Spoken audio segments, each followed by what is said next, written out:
Pak Reza, kasus di Penjaringan. Satu keluarga tiba naik mobil, ya. Kemudian si bapak mencium anak dan putrinya dan mengumpulkan handphone masing-masing dan kemudian naik ke atap ke atas apartemen lantai 22, kemudian naik tangga ke atap baru terjun rame-rame sesudah si bapak mengikat tangannya ke anaknya, si ibu mengikat tangannya putrinya. Fenomena apa ini? Ini peristiwa yang sangat menyedihkan sekaligus menakutkan. Ya. Tapi izinkan saya untuk berterus terang bahwa saya tidak nyaman dengan narasi satu keluarga bunuh diri bersama-sama. Kenapa? Kan kenyataannya satu keluarga. Betul satu keluarga. Tetapi kita baru bisa betul-betul mengatakan ini peristiwa bunuh diri kalau ada dua syarat. Ya. Pada masing-masing individu bisa kita yakinkan mereka memiliki keinginan sebagai manifestasi kapasitas mental mereka untuk melakukan tindakan tersebut. Ya. Dan antar mereka, berarti antar keempat orang tersebut memberikan konsen atau kesepakatan atau persetujuan untuk kemudian melakukan tindakan itu. Ya. Persoalannya, pada kasus di Jakarta Utara ini ternyata tidak hanya melibatkan orang dewasa, tapi ada dua orang anak-anak. Ya. Ketika kita sudah berbicara tentang dua orang anak-anak dalam situasi ekstrim semacam ini, maka serta-merta kapasitas mental dalam kurung keinginan dan kesepakatan atau konsen serta-merta gugur dengan sendirinya. Artinya si anak nggak mungkin. Tepat. Kita tidak bisa memandang dua anak itu apapun alasannya, terlepas apakah mereka mau atau tidak mau, sepakat atau tidak sepakat, tetap asumsi tunggal yang harus dibangun secara mutlak adalah kedua anak tersebut tidak menginginkan dan lebih-lebih lagi tidak mungkin memberikan kesepakatan untuk terjun bebas sedemikian rupa. Ya. Karena itu, menurut saya, dalam kasus di Jakarta Utara ini tidak bisa hanya disebut sebagai kasus bunuh diri semata. Kalau menyangkut dua orang dewasa tersebut, silakan. Barangkali masuk akal kalau kemudian dikatakan itu kasus bunuh diri. Seandainya sekali lagi bisa diyakinkan ada keinginan dan kesepakatan antar mereka. Tapi khusus terhadap anak-anak, alih-alih menyebut itu sebagai bunuh diri, saya justru menganggap itu Kasus sebagai peristiwa Jakarta pembunuhan. Utara, menurut analisa Bapak, apakah itu faktor ekonomi, faktor stres, faktor bullying atau apa? Saya terus terang tidak begitu tertarik dengan tinjauan klinis semacam itu, Bang Hotman. Bukan berarti saya tidak berempati, tetapi sebagai orang yang berada di ranah psikologi forensik, saya lebih hirau terhadap implikasi dan ramifikasi hukum dari persoalan ini. Ya. Dari perilaku mereka, dengan kata lain dari sorotan psikologis yang coba saya ketengahkan, adalah betul-betul tidak boleh terlepas sekali lagi dari implikasi dan ramifikasi hukumnya. Karena itu, alih-alih berbincang berkepanjangan tentang motif yang saya yakin lebih tepat disampaikan oleh kolega saya dari bidang klinis, psikologi forensik justru menurut saya lebih hirau untuk memastikan apakah ini bunuh diri ataukah selain bunuh diri. Saya menganggap ini bunuh diri dan pembunuhan terhadap anak. Dan faktornya yang Anda ketahui apa? Kalau kita bicara pembunuhan terhadap anak, maka sudah. Kalau orang tua itu apakah motif ekonomi? Nah, kalau kita perbincangkan kasus-kasus bunuh diri yang dilakukan orang dewasa di Indonesia, ada 3 narasi yang paling sering diperbincangkan. Pertama, kesulitan ekonomi. Ya.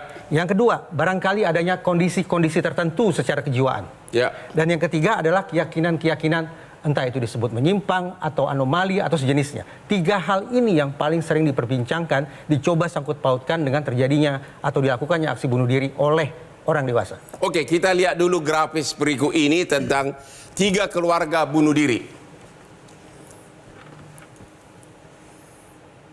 Ini di Depok. Korbannya seorang ibu dan seorang anak. Motifnya masalah ekonomi setelah ditinggal wafat kepala keluarganya. Ya. Oke, lanjut.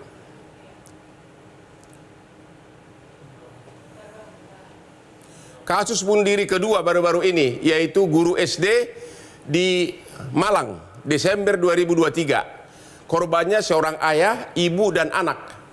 Motifnya lagi-lagi beban hutang. Lanjut.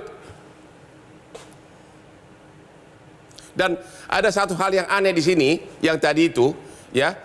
Satu sengaja, anaknya 2, satu dibawa bunuh diri, satu sengaja ditinggalkan hidup, dengan pesan agar sekolah baik-baik dan belajar baik-baik, dirawat oleh kakeknya.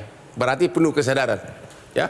Kasus ketiga, itulah yang di Penjaringan Jakarta Utara, Maret 2024, ayah ibu, anak 2, dan ini juga motif katanya masalah finansial di mana mereka saling mengikatkan dengan tali tangan masing-masing dan sama-sama lompat ke bawah.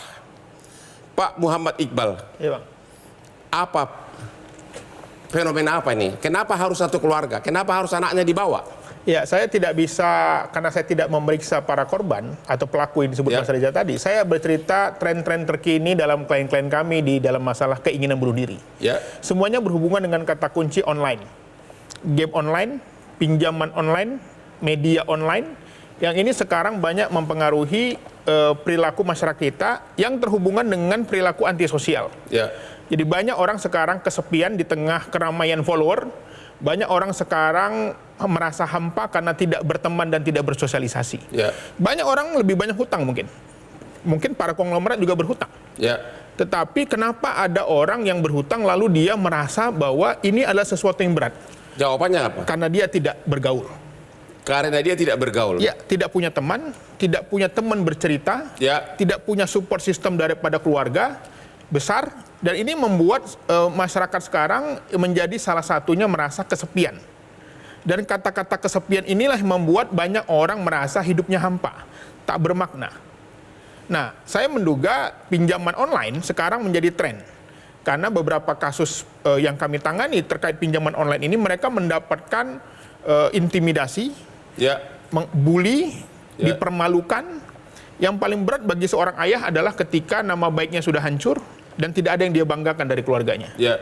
Dan untuk itu saya menduga, walaupun tidak dalam kasus ini, tapi beberapa tren yang kami tangani di rumah konseling itu terkait dengan kata-kata online tadi. Pinjaman online, game online, media online, termasuk film yang menginspirasi mereka. Ya.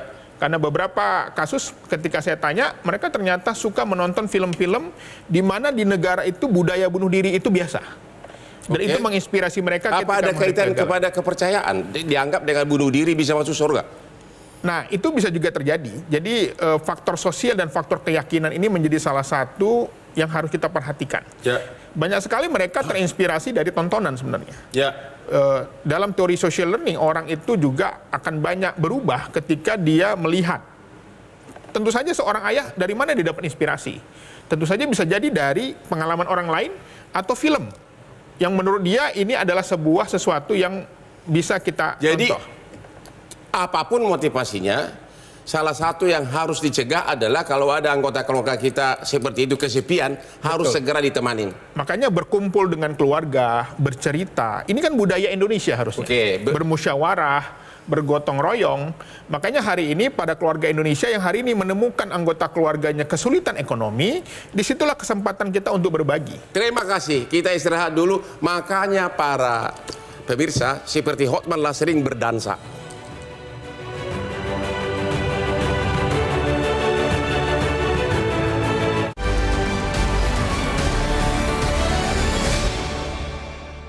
Dipersembahkan oleh